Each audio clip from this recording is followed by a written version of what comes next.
Qu'est-ce qui te prend? J'ai cru que c'était lui. Tu sais bien que c'est impossible. Ça m'a traversé l'esprit. C'est normal, ne t'inquiète pas. Ce n'est pas la première fois. C'est tout à fait normal. J'ai l'impression que je vais devenir folle. Tu crois que je vais devenir folle? Tout le monde est stressé en ce moment. Ne t'inquiète pas. La ressemblance est si frappante. Pendant une seconde, je suis sûre que c'est lui. C'est normal. Je vais crier et il disparaît. C'est normal. Je cherche à comprendre ce qui a pu me faire penser que c'était lui. Mais il n'y a rien, pas un détail, dans les vêtements, la démarche, qui me permettent de dire oui, c'est ça qui m'a abusé l'espace d'une seconde. C'est normal. Maintenant, je le vois plusieurs fois par jour. Qu'est-ce que tu veux dire? La semaine dernière, je l'ai vu dans un clochard qui aurait pu être son père. Et tout de suite après, je l'ai reconnu dans un agent de police. Comment ça, tu l'as vu? J'ai cru que c'était lui. Le clochard a fait un geste de la main et je l'ai vu. J'étais sûre que c'était lui, sans l'ombre d'un doute. Et l'instant d'après, je vois bien que c'est un clochard. Il me faisait des signes. Eh bien, pendant une seconde, je l'ai vu, qui me souriait, assis sur le banc, comme s'il m'attendait. Tu es très fatiguée en ce moment. Ça n'a rien d'anormal. Je viens de le croiser. Qui? Lui? Où ça? Sur le boulevard, cet homme qui marchait difficilement. Le gros, en tenue de jogging. Je n'ose plus sortir dans la rue. Je suis cloîtrée chez moi depuis 3 jours.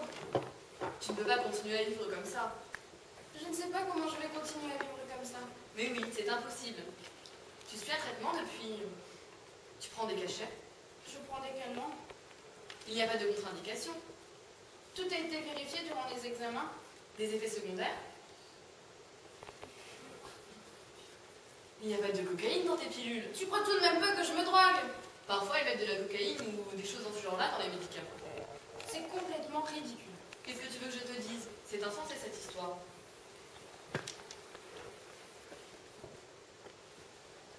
Tu crois que je suis bonne pour l'asile? C'est difficile à croire. Tu crois que je suis mythomane? D'abord, tu vas te calmer. Et ton travail? Je suis arrêtée. Pour longtemps? Comment veux-tu que je travaille? Tu pourrais faire cobaye dans un laboratoire.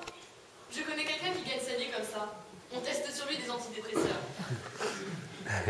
J'allais le voir tous les jours à l'hôpital. Mais je sais comment dire. Je ne le reconnaissais plus. C'est là que tout a commencé. Qu'est-ce qui s'est passé? Il y avait cet homme assis dans le couloir. Il se tenait la tête entre les mains. Je ne sais pas pourquoi, je n'arrivais pas à me détacher de l'image de cet homme assis dans le couloir. Et puis je l'ai vu. Je l'ai vu lui, assis à la place de cet homme dans le couloir. Je suis sortie de l'hôpital en proie à une peur panique. Tu m'étonnes. Il n'a rien eu pendant plusieurs jours. J'ai décidé de ne plus retourner à l'hôpital. Quelques jours après, je l'ai croisé dans la rue. Il s'avançait vers moi. Je ne sais pas combien de temps ça dure. Je me suis arrêtée de marcher. J'ai cru que j'allais m'écrouler sur le trottoir. Ma pauvre chérie. Il était noir. Comment? L'homme que j'ai croisé, il était noir. Ce n'est pas grave. Tu ne peux pas savoir le choc que ça m'a fait. J'ai cru que j'allais devenir folle. Il ne se passe pas un jour sans que je le voie. Parfois, il me regarde. D'autres fois, il ne fait même pas attention à moi. C'est chaque jour la même chose. Il prend littéralement la place d'un inconnu. L'inconnu disparaît et il prend sa place. Comme s'il voulait me dire quelque chose.